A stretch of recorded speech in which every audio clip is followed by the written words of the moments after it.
This is Calamus Marks the Spot. I'm Calamus, a middle-aged farmer, mom, and wife from the South. And I'm Liv, a young asthmatic girly from the city.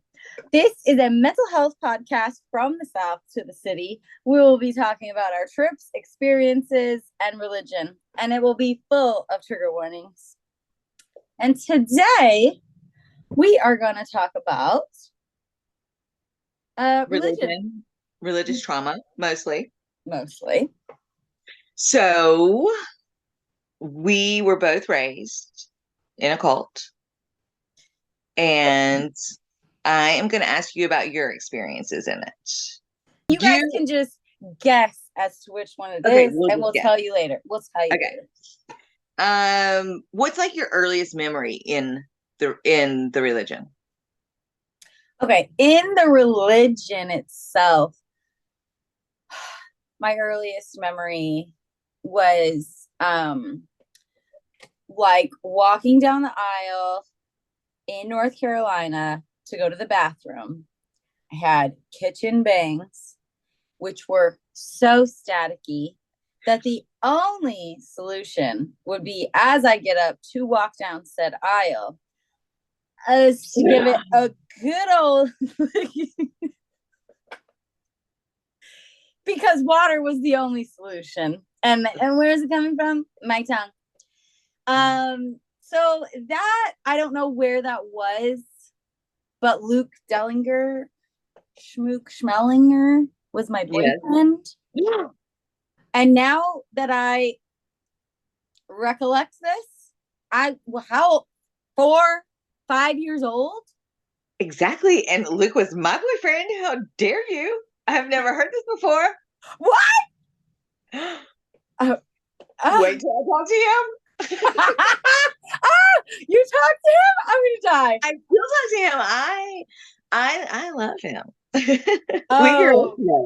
Oh. He's like my little brother that I. Well, good. He's your family. He's my boyfriend. Yes, I loved him.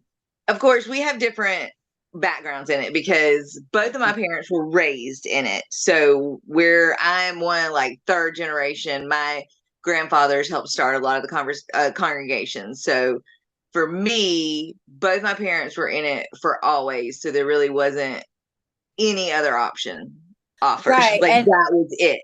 Yes. And my mother was just on the hunt to convert somebody so she could lie at the beginning of their relationship.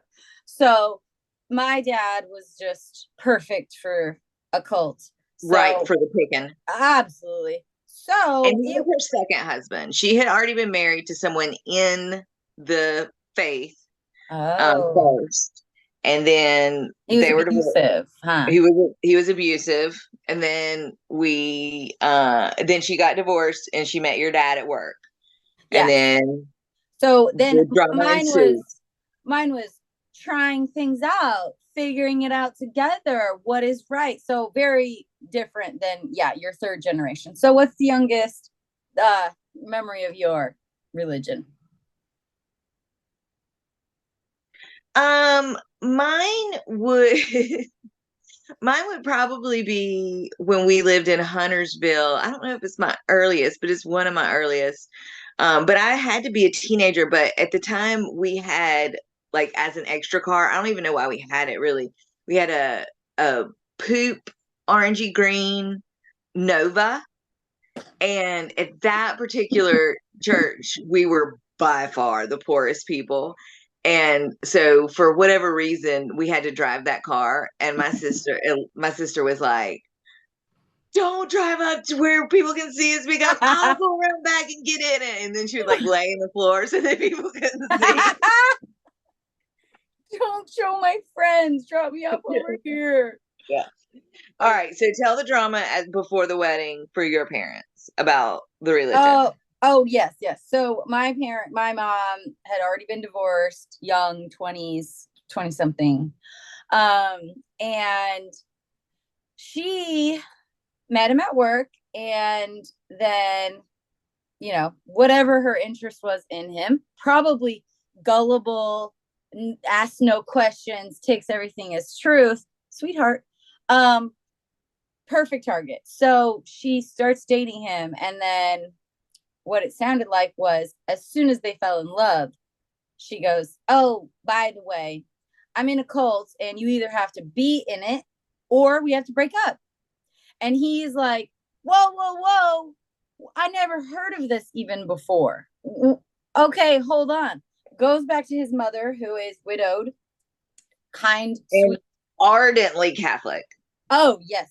Doesn't say anything if it's not nice. Truly lives by that. So mostly doesn't say anything. Also doesn't also doesn't ask any questions. And doesn't want to like persuade you in any way, right? Wants you to Right. just be your own person. So he goes to her and asks, like, "Well, why haven't I seen any of these people?" And she goes, "Oh, well, they come to the door. I'm just polite. I take their magazines and I throw them in the trash." So you never seen one, you never heard of them.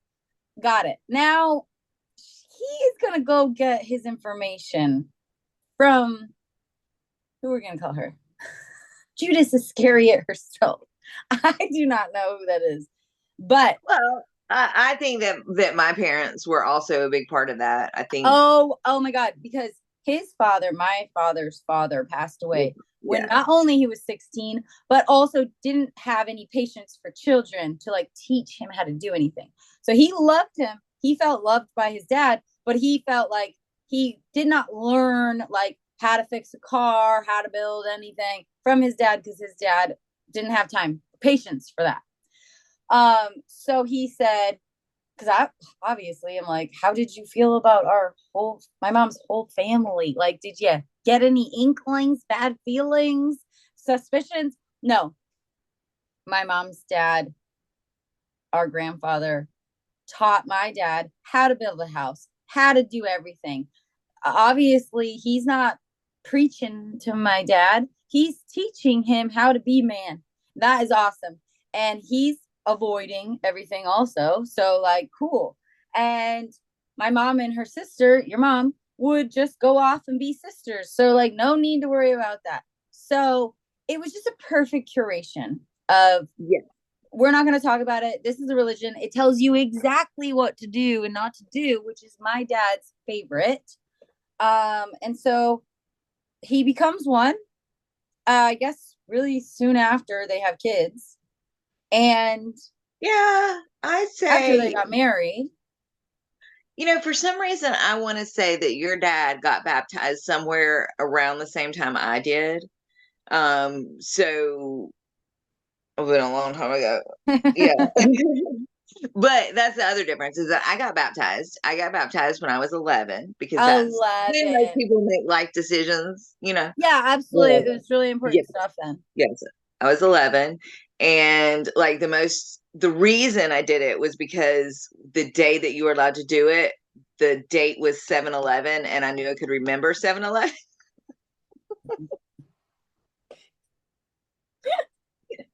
which is kind of how Wait, 11 year is olds that make decisions, right? what did you say? So that's kind of how 11-year olds make decisions, right? I was gonna say, and that was it, period. That was the reason because you could remember the date. No, not period. I was excited because everyone else was doing it. Like we were in the big push kind of for everybody to do it.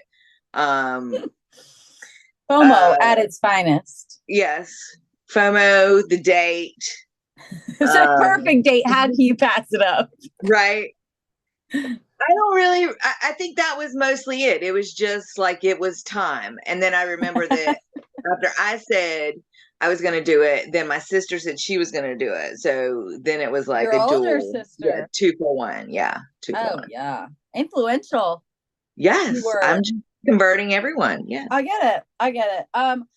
I chose not to get baptized, but I will tell you, I think I was 11 when I became an unbaptized publisher. And it Oh, was only because my older brother was doing it. And what everybody is had to he? be. Like 16 months older than me? Something like that? But there would be more of a reason for him to do it than for you to do it because he would be allowed to do stuff. He would be able to have privileges, which mean, he'd Yeah. be able to have jobs in the congregation. So he had an incentive to do it. We didn't Absolutely. have an incentive to do it. I was doing everything he was doing, no matter what it was, wearing his Yeah. clothes, trying to keep up with him, terrified of everything. But I That's was, fun. I wore all of his hand me down shoes. I couldn't wait to just do what he was doing. So when that came around, I'm like, well, he makes the best decisions in our whole family. So I got to be doing that. So unbaptized publisher it is. What does that mean? I don't fucking know. I'm Were just you gonna. Well, it meant that you had to report. They kept a record on you for how long you went in service, Guess which I just what? completely lied. Yeah, Every eight, just made eight, something up. whatever the number was, eight. I did Oh, I was eight. gonna say Oh, 7. So good. Yeah, yeah. yeah, 10. 10 out of 10, Yeah. 100%. So yeah, I love a little paper fill out. I look super important over here. Don't ask me what I'm doing. I'm important Yeah. And I without get the to fold commit. it into a little box. Yes, without the commitments. Doesn't have to be money, but I'm feeling important. And because my brother's doing it, I got to be doing it. So I Did think 11 is the age. Oh, I wonder if that's a written rule. I don't know. I'll have to see. Or But like start pushing your children yeah, around 11. were you pressured to get baptized? No, because um 11, a lot of things had already transpired. Oh, So you had already got like one ticket punch to hell. oh Oh, yes. So this was like, girl, they're doing fine. Move to the next family. This is good for them. okay. And I think it was a surprise for everyone outside of my mom's house. So they were proud, so proud. No one even knew that I knew what we were doing. And did I? No, I didn't. And so it was a surprise for me also. But that's what I think. It was like, it was such a big leap Yeah. outside, coming from outside my mother's house, that they were like, oh my God, that's fine. That's great. Done. Next. What about you? No, it was definitely pressure, but I was very, very, very indoctrinated. I was much more indoctrinated than you were. I mean, I wanted to be a missionary. I was I didn't even know what that going. was. Yes, I was going to go to Africa. I just knew it. I was ready and willing, too fat to Wow. win. Did your sister already want to do that, or that was you? No, no, no. That was me. That was me. She wanted to live in a city or whatever she wanted. I don't even really the only thing I ever remember her talking about was getting married. So So I don't know. so she's really living out your dream. Yeah, she's living out totally 100% my dream. I love that for you. 100%. Yeah. Mm-hmm. And so what kind of things did your family do that you thought were normal that you didn't realize? Do you remember stuff like that your family did together? Or even with your dad? Because now your Now, dad remarried and he remarried someone that was also in that faith. Your oh, mother remarried multiple people who were not. correct. She's on trend. He Yes. uh he decided that he wanted somebody to find somebody opposite of my mother, and he found her. And maybe not opposite morals than my mother. And so still same type of dominant personality, just in the faith, would never break it, would never let anyone know that she would even think about breaking it. Honest, gonna project honesty onto you. Don't even try me. So he married her at the same time my mom married her third husband. And so then it became like two different planets to back and forth to my parents' house. So at my dad's house, do not talk to the neighbors. Don't you ever bring up that your best friend is at school. Punishment. Got punished for that. Turns out when I was at school, I forgot about my life outside of school. So I couldn't even remember a friend that wasn't in school. That was just how my brain worked at the time. Yeah. And you know me and on the spot. She can't. Oh, Yeah, she will never win Miss Universe. That is for sure. Never, never. Okay. And so that's how my dad's house was. It was very strict. And my dad wasn't strict. So it was giving, sure, Shandi, all Yeah, the time, right? yeah, And then I go to my mom's house and it's literally like no rules except if you get caught, and then all the rules from your dad's house apply. right. So this is what, I was 8, 9 years old when they all got remarried. So I'm like an 8-year old figuring this shit out is pretty sketchy. Like, all right, we're not telling the truth, but if we just don't say anything, that's perfectly fine. And so navigating that was really difficult, but I mean, I don't have an alternative. You guys were Right. in the other side of the country, right? Yeah, There was yeah, nowhere to go, so you just had to figure it out. yes. So Um, my mom, I believe, only went to church to parade her children around. That was the reason. And I will tell you later why I have that conclusion. I'm So, sure it's because she's that type of person, but also she did try to make her third husband go. He went for a while. Now oh, he never absolutely. got He baptized, but converted she made him he go. Yeah, absolutely he converted, or she converted him, absolutely. Now, yeah. the intention is still to parade around. It is Oh, not, yeah, yeah, yeah. yeah, there's no actual true connection to this religion for her. She's afraid. She's afraid. I was gonna say, I think it's more. I think it's being. I think it's more like growing up in shame, Yeah. even though Oh, her yeah. dad's not here, because Yes. and her mom's not Yes. here now. But it Now, was, my dad wholeheartedly believes in this religion. So that's the yeah, difference, is what I'm saying. My mom is yeah, literally just parading us around so she can show that she's doing it right. And then as soon as we get in the car, because it was the car, it wasn't even our home. Fuck everything out the door. We're not talking when we get home. Get out of my sight. I don't want to see you. So, um, what was your question? was what were some things that you thought were normal Oh, that you didn't know? Like, for instance, I yeah. thought it was normal that you just go spend the night at anyone's house. Like, oh yeah, sure. I mean, I spent the night at tons of people's houses. And Do why? you know these people? Because they were in our church. Nobody knew these Oh, people. They were just, and I mean, it was not uncommon, especially for this one particular lady, for me to go stay with her a week, and I would not call my mom. And by I, yourself? I mean, with the yeah, yeah, no, and I mean, like, then when I had kids, and I'd be like, oh, they got invited here, I'm gonna send them, and Brandon would be like, no, I don't think you are. Like, I don't. I mean, you don't go to people's house. He was like, no, and we're not sending our children to somebody's house. And I just assumed everybody spent the night at everybody's house. Okay. And like it was, That is so interesting. And I wonder why your mom did that. you know what? I don't know, but I will tell you that there was a situation in one of the congregations I was in where an old man had um, abused one of the children in that congregation. Common. And yes, very common. And when I told three people who didn't know, and the first thing all three of those people said to me when I said who it was, I always knew there was something wrong with him. He always seemed creepy. I was at his house. Y'all didn't say nothing about it then. Oh, I mean, he never did anything to me, but I mean, three separate people on three separate phone conversations all were like, oh yeah, he was creepy. yeah. But it was okay because he came.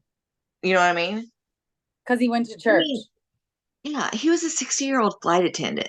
Hello. Oh, Thank you. guys. Okay, that rang bells for you Yeah. immediately.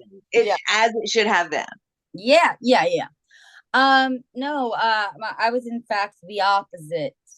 You are to spend the night at no one's house Okay. because everyone is going to molest you. Oh, Cut and to being funny. molested in my own house. There you go. That is. silly bitch protecting me from Yeah. nothing.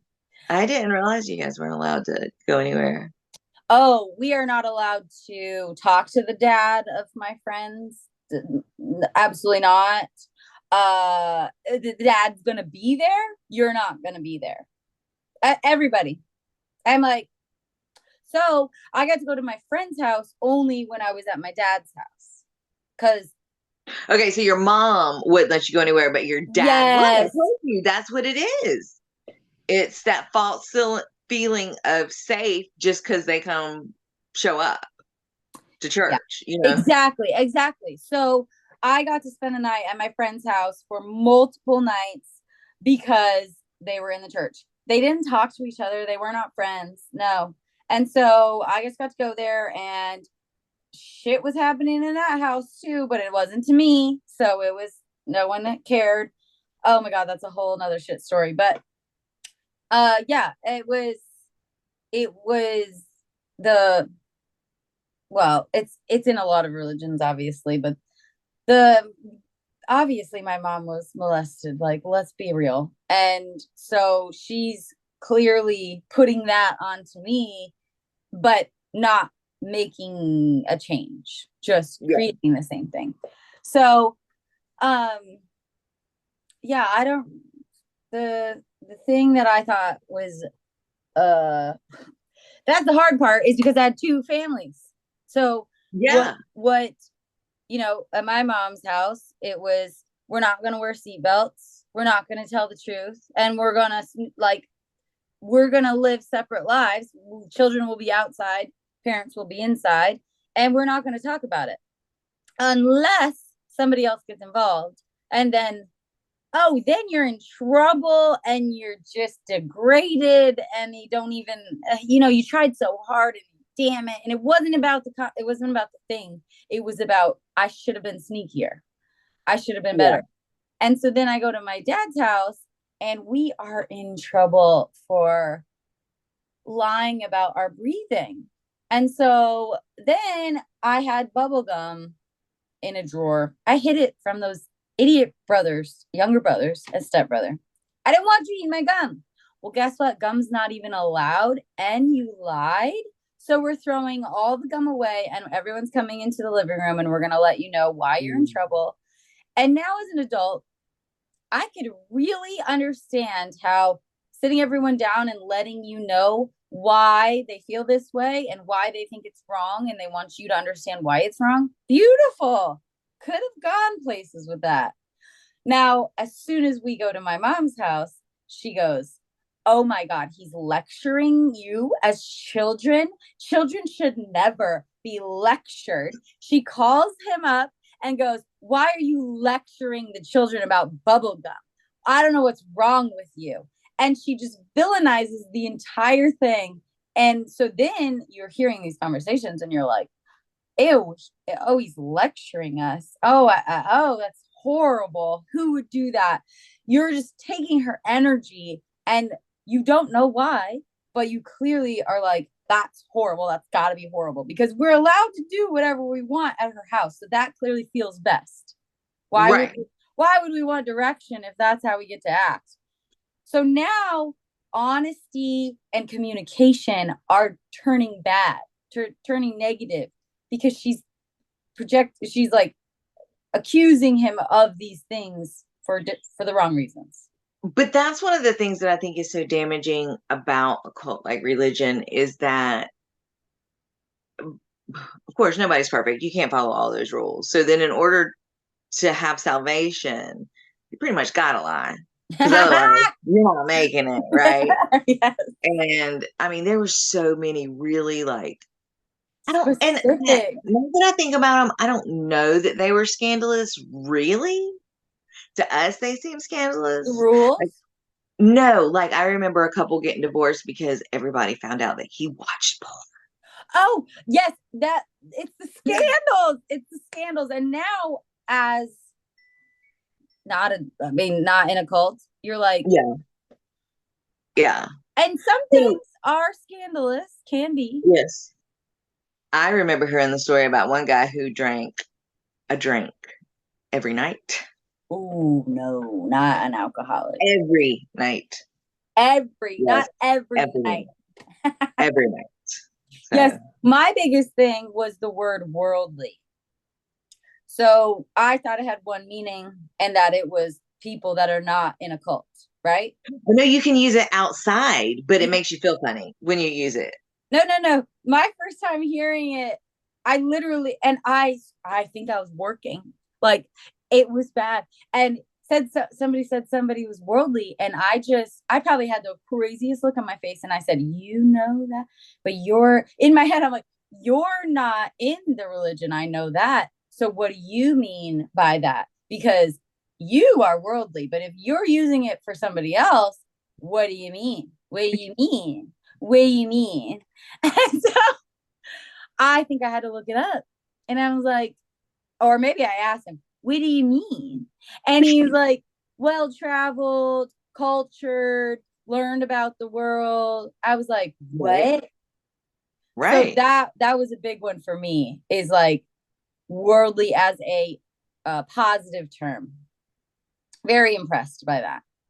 One of the things that we talked about that was so religious trauma-y, which I don't know if you know this or not, I never had to do this. But when you get in trouble, well, first of all, everybody is really pitted against each other because it's like, if I know you're doing something and somebody finds out that I know you knew or you were doing it, then I'm going to get in trouble. But if I out you first, I get immunity. Tattletaling was main Main on top of mind. So absolutely. everybody was trying to tell everybody. Okay, Yeah. so then if you got in trouble, you had to confess, talk about it to a group of three stodgy old men. And usually the ones you've known your whole life. Yes. Yeah. But I never had to. But I had told my friends, I mean, my friends have told me, like, they asked like really, like, gross questions. Are you ready? Because I'm your ready. girl did get to talk to them. All right. She was counseled. She was Yeah. counseled. Okay.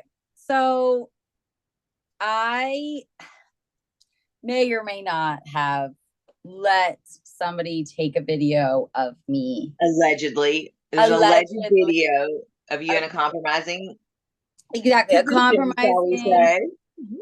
risque video of me that I decided to keep on my phone that I wasn't allowed to have. Got confiscated by my poor father. Bless his heart. I really hope my stepmom found it and just What age? relayed the message. But it's What over age now. were you? I was 17. An adult. Oh my. An Okay, go ahead. adult. An adult. I was working. He lived near my work. What are you gonna do? So no, no, sorry. I I was gonna get married to my neighborhood boyfriend. Of Six course. 50, I was probably 16 already. We started right before I Two was. reasons. One reason is because in cults you have to get married as quickly as possible. There's Yeah, yeah. They're already pushing it. It's you've normal. got to. Right. And And yeah, we had known also each because other. you were in a shitty situation and that was how you knew to get out of it. Because God forbid Exactly. anybody get a job. We can't do that. No. No, we got to get married. And that was my mom's MO, is you're here as a woman to get married and have babies. So like, go Yeah. ahead. So I was going to marry this boy. I was almost 16. We were in love. And I mean, we were doing it all the fucking time. And he was climbing up my window into my bedroom at night. Oh, could scale a 2-story wall. Don't worry. So athletic. And we were Motivated. He was motivated, so motivated. motivated. We were doing it all the fucking time. And the way my mom didn't come out of her room as a teenager, priceless. So eventually she started asking me if I'm having sex. And I'm like, no, I'm not. She did the classic. You just please need to tell me. You're not gonna get in trouble. I just want to know. She played that part. She needed an Oscar for that one.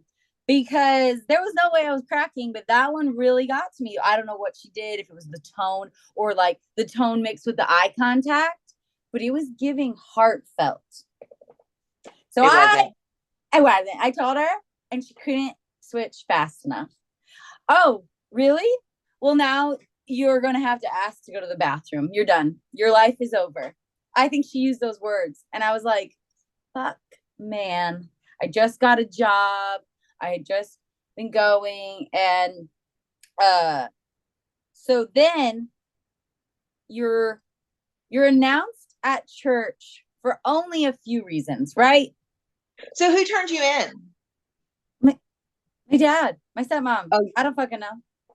you don't know who turned you in. No, So because probably. remember, I didn't come from a family that asked a lot of questions. Oh yeah. So one of your parents turned you in. You have to And go talk to it wasn't my mom. Yeah. But she probably told my dad. Yeah. And then Shondi was like, we have to tell. It was Shondi. It was my stepmother. Okay. For sure, because which is a totally normal thing to do, to go tell old men. Especially when you get it right from the source. So then cut to, we're going to church really after hours. We're sitting there and they didn't tell you were on your way? Oh, probably. Oh, okay. I blocked that part out. I just remember being there. Okay. And it was, elder that had known me for a long time. Was one? No, that one I knew my whole career in Arizona.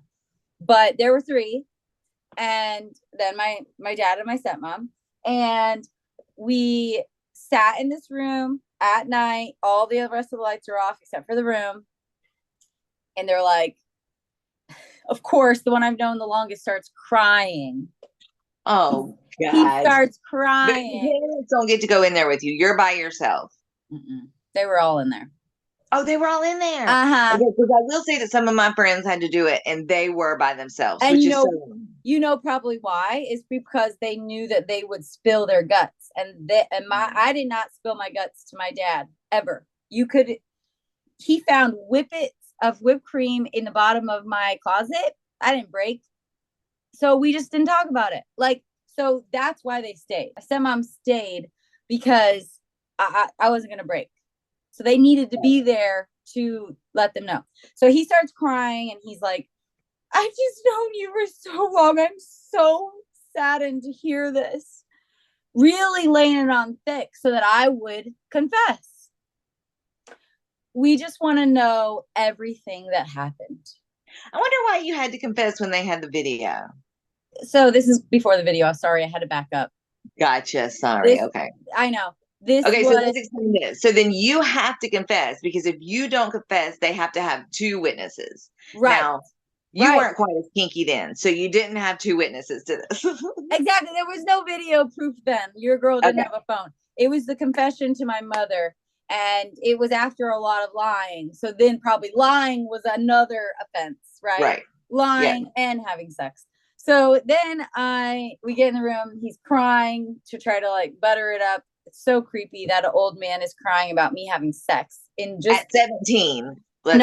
Sorry again. This was 16. Well, still okay. Driving. So you were about 90% of the population. Got it. Exactly. So yeah, the whole thing was already off-putting, and in front of my dad, I would never crack. So it was really good, and that's why I knew it was my stepmom, because my mom would never have gone through with that meeting. She wouldn't have done that. She didn't want that meeting. She just wanted the fear, the control, the heat off of her back and put on mine, and have my dad deal with it. You know what I mean? Exactly. Okay. So then we're in there, and they're like, we want to know everything. You need to tell us everything, what happened. And I said, no, I'm not talking about that. Whatever. They said, you can leave the room now. Thank you. Shut me out. I sat in the congregation dark by myself, and all I could hear was my stepmom telling the whole story. And I don't know what story she's telling, because I didn't give anybody a story. It's got to be what my mom's been noticing at our house, twisted into her version, giving Right. it to my stepmom, who is now giving it to elders that have known me my whole life. So then once you're in trouble, So once I'm in they trouble, either there's a couple things they can do. They can just mm-hmm. tell you to do better, depending on how sorry you are. Tell you to do better, and then it's over. They can put you on restriction. Mm-hmm. You lose some of your privileges, Which and then we they'll as children never got restricted. don't have, so it doesn't matter. Yeah. But they will. Sometimes they just have like a sermon about what you did, but they don't name you specifically, just to kind of warn everybody. Yes. Or they will go up there and say, This sister is "This sister, stepping down as an no, no, no. is no longer Oh, an unbaptized publisher I didn't even in realize the fucking microphone. they Now, demoted you." as a congregation, we know now Liv has either done drugs or had sex. And Yeah. everyone looks at you like, what is it? The walk of shame from then on. Could you reapply, or did you have to a certain amount of time before you could get promoted? promoted? It was out the window, girl. Everyone there knew I was already halfway out, and this was the nail in the coffin. So they just said you can't be that anymore. They literally said she is no longer an unbaptized publisher. And right, but what did they tell you? I wasn't in the room. They didn't announce your punishment. You were just as surprised as everybody else. Oh no, I think my parents told me. My dad and my stepmom told me what was going to happen. What was going to happen? There was Did they make you go that night? Yes. And so I was just Which it's not a surprise. You're told when that's going to be announced. So yeah, they purposely made you. So now, me personally, I was happy, proud having sex. There was no issues going on. I was wearing condoms. I was having sex. I was going to marry this boy. There was no problem, no shame going on here. I did not tell those men what I did, so I still felt not nasty, right? I felt good about myself. Now, all of my peers staring at me and turning away and no longer allowed to look at me for, a month or however long it takes to roll it up, like blow over. Not great. Not great at all. Well, but not just, and it could, because it sounds like you're exaggerating when you say all your peers, but it was literally everybody you were allowed to talk to. It was your entire world. It was all the people. And now, luckily, you looked at other people. We're told to look at other people who weren't in the religion. Luckily, that was just my dad's church. So I got to go to my mom's church and just they didn't know. And they didn't care. Yeah. No one cared. Perfect. So that was cool. That was really cool. But that just made it even more like, this is not it, because I have to be shamed for something I think is right. I feel good about. I'm committed to. This is a future. I'm going to get married. We're going to have sex. We're going to have a family. But then I can go to this other congregation and no one has to know. So cool. Another lie. This is good for the religion. So I was fine with it. I didn't have to do that paper anymore. Thank God. Was that what tore it for you? Was that like when you knew, or is there a certain teaching, or did you have like a one-time realization, or was it just like, So I think I was 13 and it was getting really bad. Now, I don't personally remember the timeline of like when it came out that I got molested and all that stuff. Like, I don't remember how old I was or when it was compared to when it happened. But I just know it probably had already blown over and there was a lot of lies and deceiving through the whole thing. So then by 13, it was all, I don't even know if it was fixed yet or if it didn't happen yet. I don't remember. But it was a time where that wasn't in the cards anymore or yet. So it was like peak my mom yelling at my dad all over the phone. Then I would go to my dad's house and it was my stepmom yelling at my dad about my mom and then to us about who my mom is. And we're like, we know who she is. We know she calls you a bitch. I don't know what you want us to do about it. Right. Do you know what your mother calls me? We're like, yeah, she calls you a lot of names all the time. I don't, Dino, because you, me. She calls you Sasquatch. She calls you bitch. Like, I don't know what you, like, this is common knowledge in our house. Yeah. So it just was like peak against houses against each other. And so at 13, I just was observing because at that point I figured out how to dodge my mom. I figured out how to lie to my dad, coached by my mom. Don't tell your dad, quit telling your dad the truth and you won't get in trouble. That was her advice. So we started lying to my dad and stopped telling my younger brother because he could only tell the truth. So now we're just lying to everybody and it's cool because we get to go under the radar since we know how to lie. And by 13, I'm like, you figured out the family coding, my family coding. And I'm like, this is not what real life is. It cannot be what real life is about. This religion can't be truth because everyone's lying. So, like, I'm just going to now let it go. It's not important. I'm not going to take anybody seriously because at this point, I haven't been punished for anything. At home, in the church, no one actually punishes anybody. And my mom's eyeballs are way scarier than anybody's words. Okay. She gives a good death stare, but it's like, Okay. get fuck out of here. It's not Yeah. like, it's like, get away and shut up. So don't tell anybody anything. So I just started, that's when I just started going in, keeping everything in, pressure cooking it all in. And I just knew like, I just got to get through this. I just got to get to 18. And so at 18, were you out all the way?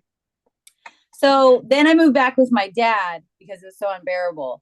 And when I got to my dad's, it was probably 6 months before I turned 18. My dad asked, are you going to stay in this religion when you turn 18? And I said, no, I'm not. Because I'm just sick of lying at this point. And I'm almost there. And he said, all right, well, now you have to be punished. And so you're going to have to go with this woman once a week and memorize scriptures with her. Goodbye. I was already homeschooled. I was already a slut. No one could hang out with me. I couldn't hang out with anybody else. I had to be driven and picked up from work because I couldn't be trusted because then they found the video of my sexual conduct on my phone.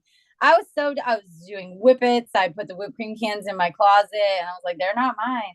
They printed out an article about huffing and set it on my bed and that was that. And I was like, cute article.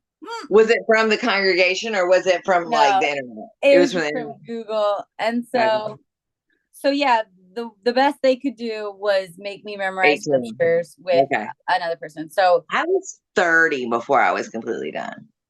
Yeah. But what tore it for me, I remember because one time I had this friend and she was older.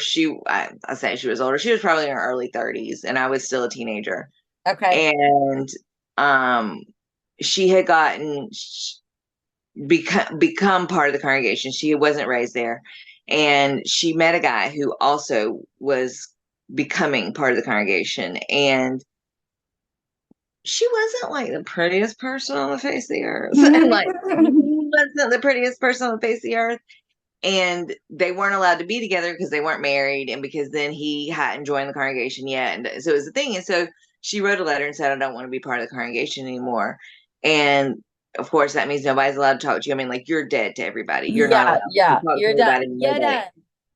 And I thought, this is so mean to her. Like, this could be her only chance at true love. and then we're going to be mean to her. Like, that made me feel so bad. And then she worked at a hotel and I was going to rent like the event room or whatever. And she said that people from our congregation would come in and leave when they saw her, that they wouldn't tour the room. They wouldn't. Oh, it just hurt my heart so bad that Yes. everybody did that to her. But then the reason I actually left was that was after I turned 30 and I had kids and I tried to take them back. And I just thought, there's nothing they could do that would make me not speak to them again. Like, there's Yeah, nothing. your There's kids. Yeah. nothing. And I just couldn't wrap my mind around the conditional love for children, for your own children. And so Yes. that was kind of I just can't. So But that was really cool. you believed it until then? Oh, yeah. I believed that I couldn't do it, but I believed that I couldn't be that religion because I wasn't a good enough person.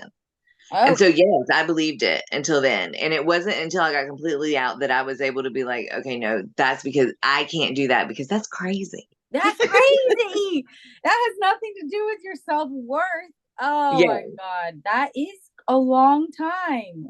Yeah. Because there were things about it that I did value. Was there anything that you valued? Oh yeah, values. Or So good parts that you learned? I mean, like, we read a lot. So both of us can read really good because you had to read constantly. you did have to read a lot. And what values did you get out of it? I would have never had any practice in public speaking if it wasn't for them. And so that was valuable, even though it was so embarrassing and horrible um, in the moment. I can see now how it was kind of a good thing. I can also see how it could have been handled much, much better. But I do appreciate Yes. that. I do appreciate my love of learning. I mean, the magazines are, for the most part, ridiculous, but there are little tidbits of stuff, knowledge in there, like where this country is and stuff like that, that I Okay, wouldn't have okay. known Right, otherwise. like a little schooling in there. You took some Yes. education. And because you had to, I can talk to anybody. I don't want to. I don't Yeah. like it, Oh but my I can God. talk to anybody. Now, yeah, but again, the going door to door, yeah, you can knock on someone's door, not know who's going to be on the other side, and be kind, even if they're telling you they're going to call the police on you. That is a good quality of getting out of sticky situations, I guess. Yeah. I guess, but no, I did not get to see really any good parts of any of the religion. I got two versions all the time, and they were both so tainted in so many ways. And if it wasn't in my family, it was the families in the congregation. The one of the biggest families in Tucson that I knew of. Oh my God, all the different children they had with all the different problems that they're all not dealing with, and knowing my family's. Do you remember that one lady that used to nurse her kid in the bathroom, but he was like 5? He would like stand, or 6. He would stand up and nurse. Oh yes, oh yes, my mom had a lot of opinions about them. And so I at this moment I don't have any values because my mother doesn't have any values. My mother has no Well, you values. do though. You just made your own. They're not. No, You have, I do. They did not come from any right. part of that religion. Gotcha, So gotcha. the values I have now, I literally learned about them last year, and I wrote them down, and I have them in a journal because I didn't know what they were. I had to Google them, and I had to learn what they meant. So no, I have no good values coming from that religion, but I also wasn't in it for that long. Right. I didn't apply it to my personal life like you did. Yes. Right. That makes sense. Yeah. Yeah. No, for sure. I lived it. Yes. I mean, yes. because that was the only way to be successful. And I'm thinking now about how many poor kids who their potential was just squished because Yes. this is all you can do. The potential being just shat on and thrown in the trash. Oh my God. Any dreams and hopes? Get them out of here. We don't want that. We want you just to live for the afterlife. I can't even stand it. How do you feel about coming in contact with somebody in that religion now? Now I Now. feel sorry for them.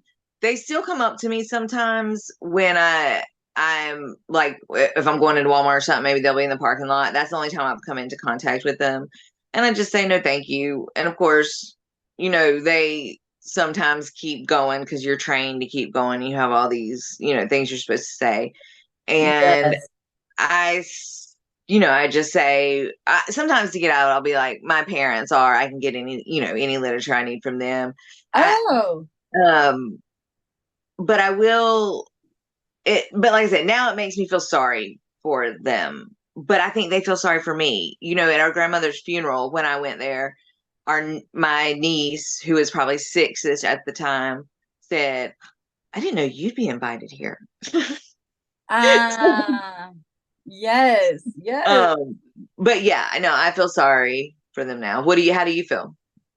But I used to feel very ashamed To to encounter. be around them or embarrassed. Yeah. Oh, because you are an apostate. Oh no, you're Yeah. not. You're not even kicked out. I'm not even kicked out yet. And why is that? Because I did what they call the fade away. And because I'm a third generation, I was allowed to just fade Oh, away. you got the Which grandfathered in I treatment. was grandfathered in. I was grandfathered in, yep. And so you just slowly stop coming. And so as long as you don't bring the trash inside, they'll just kind of Oh, let slip you go through the away. cracks. I Yes. get it. I get it. So whenever I come in near them, because I don't know the last time. Well, it's actually clients of mine all have been in that religion, and I didn't know until they're giving me a Christmas present, and it's a Bible and the magazines, and I'm like, "What you? Oh shit, this is awkward." So, uh, didn't know them, but whenever I see them on the streets, I'm just like, you poor thing, you don't even want to be here. I know you don't want to be here, and you're picking this because you don't actually have to talk to anybody. You just get to stand in this tower. No, Like, that's what they do now. They don't do hardly door to door anymore. I guess enough people got threatened to get shot at. I don't oh, know. fucking absolutely they did. So, yeah, I feel like we all know you don't want to be there. This is a joke. No one wants to be there. They just want. They don't. They're afraid to have what happens after they die. That's it, and that is conditional as fuck. Well, I think what happens after they die, but I think that a lot of times people who are doing shady shit, when you're in something like that, it's easier to do it. Oh It's yes. easier Oh to my. molest kids in a Oh my situation god. like that. It's easier to steal money in a situation. Yes. Oh It's my easier. god. It's easier to watch porn. Absolutely, absolutely. So no, I just am. Ugh. And so how I feel around them now is I went to Passover with them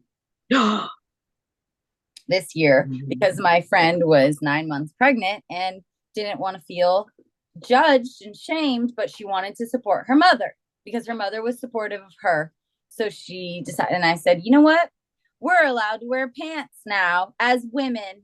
So I got my So we're gonna plaid, roll up in this. roll up with my plaid pants and my Doc Martin boots Ooh, yes. and Please my tell me you had a camel toe to round out the outfit. oh, let me tell you about my button up shirt I was gonna wear a tie with, but I didn't have a tie. Okay. Oh, Damn it. So I rolled up to that place. Number one, the Bible's on your phone now. Didn't know that. Okay. So everyone's phone is out. And I was like, what? Oh, this is way better. No one gives a fuck around here. Bible's on your phone. I am just looking at everybody and I love that everyone's facing forward. So I get to look at everyone and no one's paying me any attention because I'm the problem. It's me. right. And so this is my favorite version They don't where want to catch everyone, it. huh? They don't want to catch it, so they can't look at you because they might catch the Because evil. I'm clearly not here to stay. Right. So they're not going to pay me attention. I was just rubbernecking the whole time because what are you guys are literally looking up every single scripture that they're saying right now, like all of them. And it just was so entertaining. The amount of people and with the kids, love it. If you have a little kid in church, you don't got to stay or pay attention. You got to keep getting up with that kid because it's disruptive. We love that. I know you're having a better time because you get to be back there with the kid. Oh my God. So long. It's so long of no talking. No, just silence. It's Everybody, why they pass everything. It's just awkward silence for forever. Yeah. You're not allowed to eat or drink any of it. No, everybody thought that I always loved kids. I didn't love kids. I want to get up. I'll play with your kids so I can get up. Yes, can we talk about it? Give me that kid. I'll take them out. Don't worry. Yeah. So yeah, it was fantastic because I got to wear my pants, but it was way too long. I couldn't even stand it.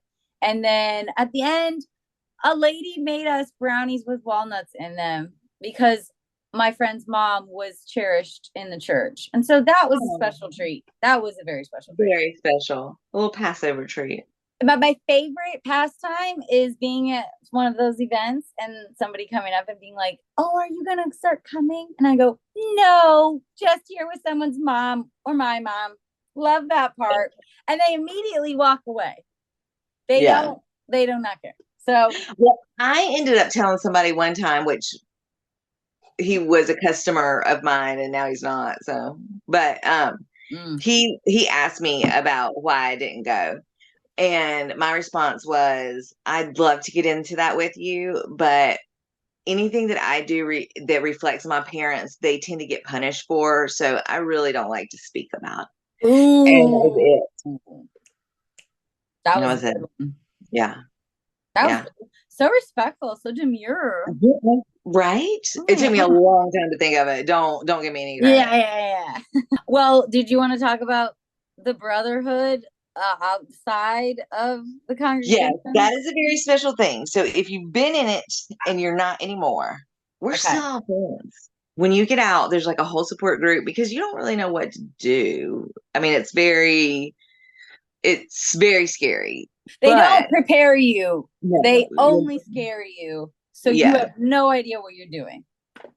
Yes. But fortunately, everybody who's out kind of sticks together. And like, I still talk to a lot of the people that we grew up together. And there's not very many who are still, a part of it. But we still talk and are supportive of each other and friends. What about you? That's really great. I am no longer. I am only really friends with one girl that really grew up with us, lived with us, and chose that lifestyle for a really long time until she didn't. And so we reconnected. We had a gap. But everybody who I was like immediately friends with, then I turned 18 and I moved out.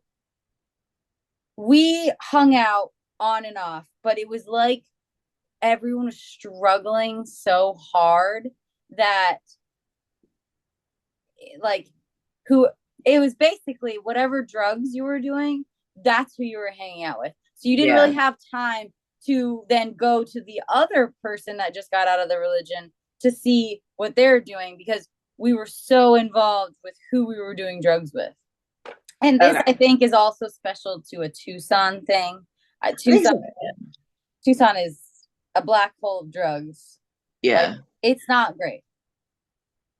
Yeah. I'd say probably with my age group, it was more drinking than it was drugs. I mean, I know that there was drugs. I know that some of them have, but no, I'd say it was mostly drinking. But no, I think most of us got out, like established our lives, and then we would kind of reach back out and be, which is really nice. So no one has established their life is what I'm guessing. I'm saying.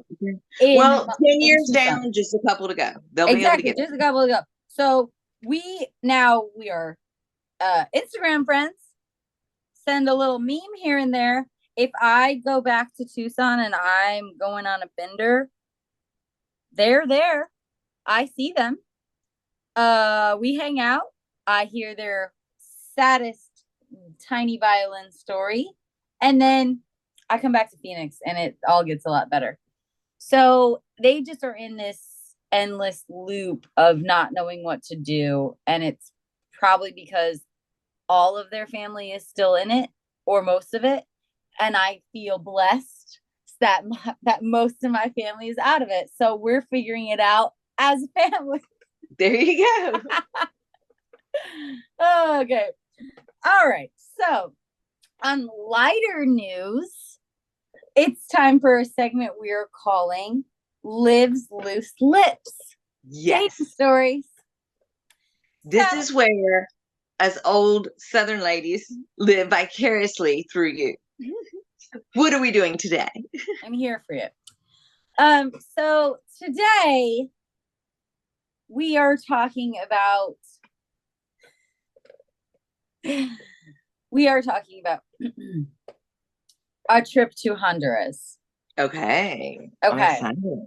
Very excited. We're out of the country. Out of the country.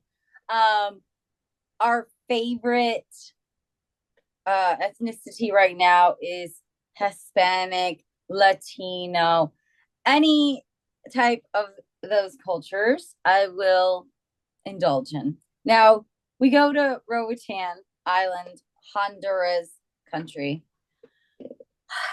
There's so many brown boys everywhere from all over.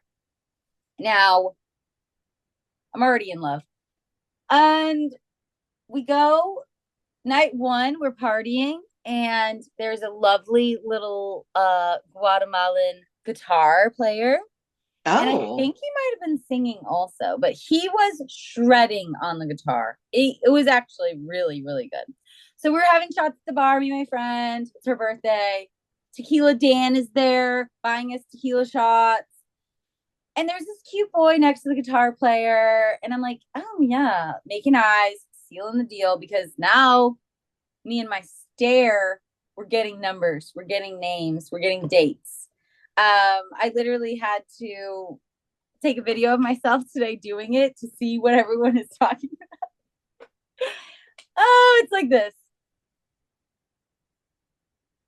Something like well, very good. Very something good. Along those lines. The head shake really finishes it off. Yeah, thank you. So I'm doing that to the general area. Yeah. Gotcha. Yeah. Because guitar player, like, what are your fingers doing? Cute boy sitting next to him. What are you doing later? So that is over. She's like, let's go over and introduce ourselves. I'm like, yeah. So I go, hi. And he's like, hi.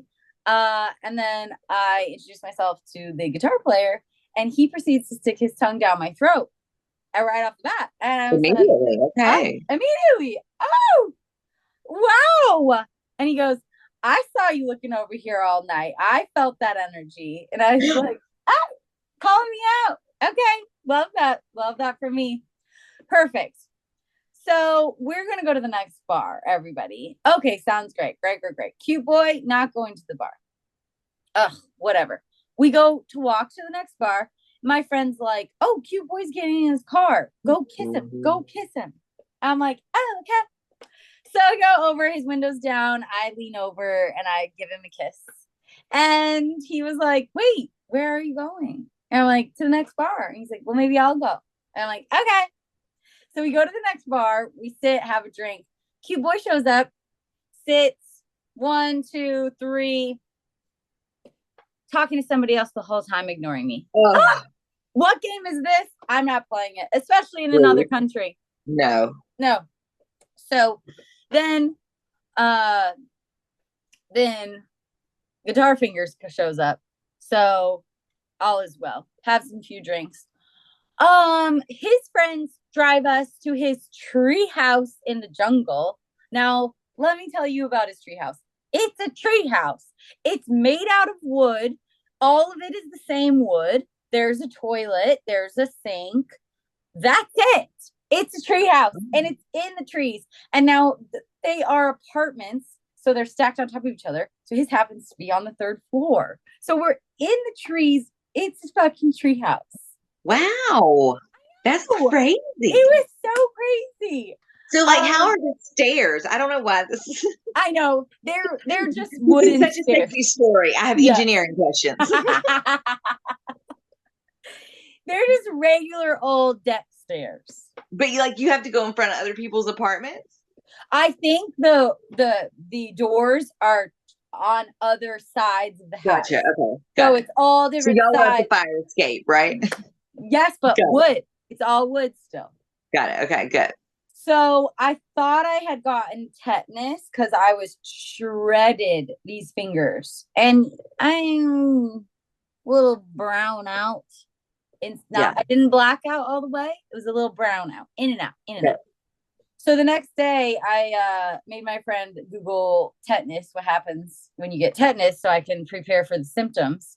Now, luckily, I got all my vaccines because I don't think it's exactly a religious thing not to get your vaccines, but you can blame it on religion to go to school. But my mother didn't believe in vaccines, so I got none. So I got them all in 2018. Thank you, ex-husband. I got them.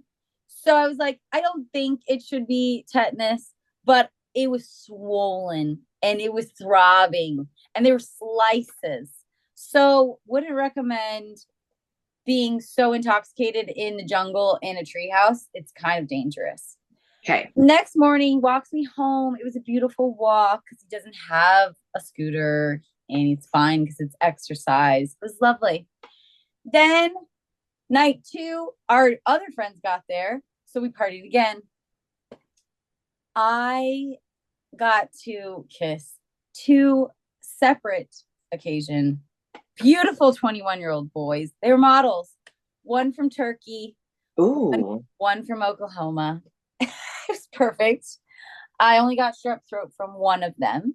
But they have amoxicillin in Honduras at the pharmacia.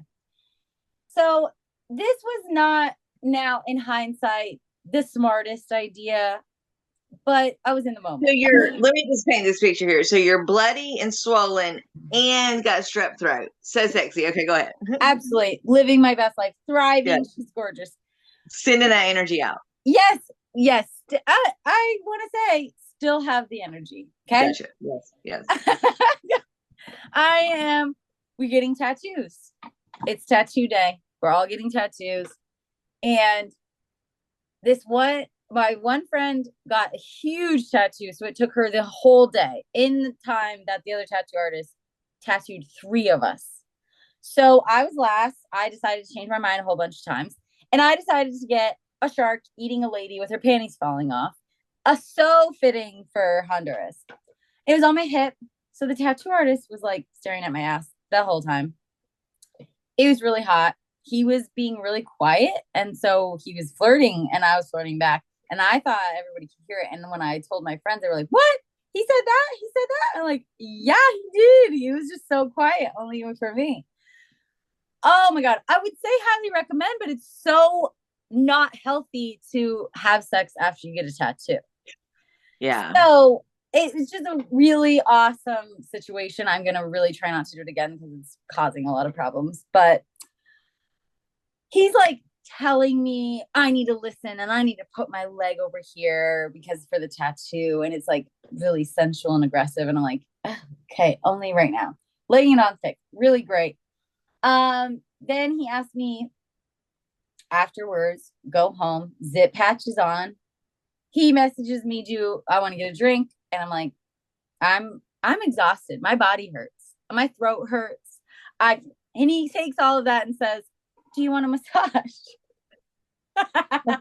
Okay. Well, in that case, my friend is like, yes, have him pick you up on his motorcycle. You're going to wear a helmet because safety first, and you're going to go fuck him. And I was like, oh, okay. He did. He brought an extra helmet. He picked me up on his motorcycle. We went to his treehouse on the ocean. You could hear the waves from his windows. Again, everything is wood. There's sand everywhere. It's a fucking treehouse. And we did it for 5 hours. My tattoo is not okay. Everything else, best I've ever felt. It was so hot. highly recommend that in a treehouse with the Honduran men. He didn't want me to leave. I had to give him my panties for him to take me home. So I lost a really great pair. Back on. I thought them.